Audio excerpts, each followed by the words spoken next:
قرآن کریم وایي له موږ بره 7 طبقې دي، نه 8 نه 15 او نه هم 6. که کوم انسان په تلسکوپ هم اسمان ته کتلی وای هیڅکله یې نشو کوای چې 7 اسمانونه وویني. دغه 7 طبقې له 1950 کال وروسته ولیدل شوې کله چې روسي یوري ګاګارین لومړی ځل سپوږمۍ ته وخوت.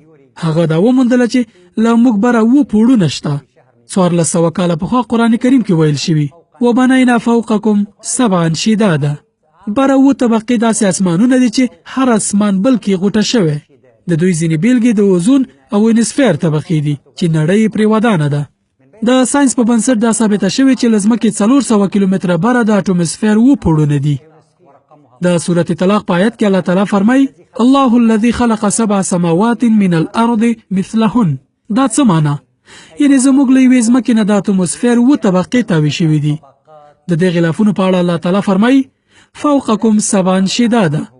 دا اکتشافات 1400 کاله پخوا هیڅ امکان نه لري چې د یو انسان دی وي که څومره پوهه هم ولري.